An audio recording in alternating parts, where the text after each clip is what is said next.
Hello everyone, তো এটা ছিল আমাদের সিকিম ট্যুরের ডে 4। আর আজকে আমরা গ্যাংটক থেকে পেলিং এর দিকে যাচ্ছিলাম। তো দেখো, সকাল সকাল রেডি হয়ে বেরিয়ে পড়েছিলাম, আর ওয়েদারটা কিন্তু সেদিন খুবই সুন্দর ছিল। আর দেখো, রাস্তায় কিন্তু রোদও উঠেছিল। আর তারপর আমরা সোজা চলে গিয়েছিলাম নামচি। আর ওই যে পেছনে যে শিব ঠাকুরের মূর্তিটা দেখা যাচ্ছে, ওটা কিন্তু তোমাদেরকে পরে দেখাবো। আর তারপরে ভেতরে ঢুকেই ফার্স্টেই কিন্তু এরকম একটা শিব ঠাকুর ছিল, এটাও কিন্তু বেশ বড় ছিল। আর তারপরে ভেতরে ঢুকে অনেক মন্দির ছিল, মানে যেমন কেদারনাথ, বদ্রীনাথ এরকম টাইপের প্রত্যেকটা ধাম ছিল সেখানে। আর সবগুলো কোনটা কি নাম আমি তো জানি না, সেই কারণে প্রত্যেকটা দেখিয়ে তোমাদেরকে নামগুলো বলতে পারবো না। তো তোমরা যদি বুঝতে পারো কোনটা কি, তাহলে অবশ্যই কমেন্ট করে জানাবে। আর তারপরে এখানে কিন্তু সব থেকে বড় এই পেছনের যেটা ছিল মন্দির, এই মন্দিরটা কিন্তু সব থেকে বড় ছিল ওখানে। তো এখানে দাঁড়িয়ে কয়েকটা ফটো তুলে নিয়েছিলাম। আর এটা দেখতেও বেশ একটু কালারফুল ছিল বলে খুব ভালো লাগছিল। আর তারপরে কিন্তু এবার পালা ওই বড় শিব ঠাকুরটা দেখার। এই যে ওই শিব ঠাকুরটা একটা কোনো মন্দিরের পেছনে বা ওপরে ছিল। আর এখানে উঠতে গেলে কিন্তু অনেকগুলো সিঁড়ি পার করে ওপরে উঠতে হয়। তো তার জন্য আমরা এখানে দাঁড়িয়ে আগে কয়েকটা ফটো তুলে নিয়েছিলাম। আর তারপরে এবার আমরা সিঁড়ি দিয়ে ওপরের দিকে যাব। তো চলো ওপরের দিকে গিয়ে ফুল ভিডিওটা তোমাদেরকে দেখাচ্ছি যে ভেতরে কি কি আছে।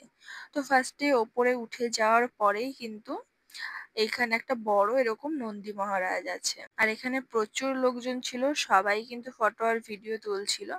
আর এটা ছিল ওখানকার ভেতরের জায়গাটা। এখানেও কিন্তু একটা শিব ঠাকুরের নটরাজ মূর্তির মতো একটা মূর্তি ছিল। আর ভেতরের কারুকার্যগুলো দেখো, পুরো দেয়াল প্লাস ওপরে সিলিং এ প্রত্যেকটা জায়গাতে প্রচুর ঠাকুর দেবতার ছবি যেগুলো ছিল। আবার অনেক রকমের বিভিন্ন ধরনের প্রিন্টও করা ছিল। তো ভেতরটা দেখতে কিন্তু খুব সুন্দর লাগছিল। আর প্রত্যেকটা কাজ কিন্তু খুবই অসাধারণ লাগছিল। আর ভিডিওর থেকে সামনেই বেশি ভালো লাগছে। এখানে দাঁড়িয়েও কয়েকটা ভিডিও ফটো তুলে নিয়েছিলাম। আর তোমরা কে কে এই জায়গাটা গিয়েছো বা ফটো তুলেছো এখানে গিয়ে, তারা কিন্তু অবশ্যই কমেন্ট করে জানাবে। আর এখানে ভেতরে এটাই সব থেকে বড় মন্দির ছিল। আর তার বাইরে তো এরকম ছোট ছোট অনেক মন্দির ছিল। আর বাইরের জায়গাটাও খুব সুন্দর ছিল, এরকম টাইপের একটু পার্ক টাইপসের ছিল, যেখানে অনেক সুন্দর সুন্দর গাছ ছিল। তো ভিডিওটা এখানে আজকের মতোই শেষ। আমরা সেদিন শুধু নামচিতেই গিয়েছিলাম। তো তারপর ওখান থেকে বেরিয়ে আমরা আবার হোটেলের দিকে চলে যাচ্ছিলাম। আর দেখো, সকালে যখন বেরিয়েছিলাম তখন কিন্তু তাই ঝলমলে রোদ ছিল। আর কিছুক্ষণ পর কিন্তু মানে এখন প্রায় দুপুর হয়ে গেছিল, আর প্রায় মেঘলা মেঘলা ওয়েদার হয়ে গেছিল। আর তার কিছুক্ষণের মধ্যেই কিন্তু এরকম ঝমঝমে বৃষ্টি স্টার্ট হয়ে গেছিল। তো আজকের ভিডিওটা এখানেই শেষ করলাম। তোমাদের সাথে নেক্সট ডের ভিডিওটা শেয়ার করব।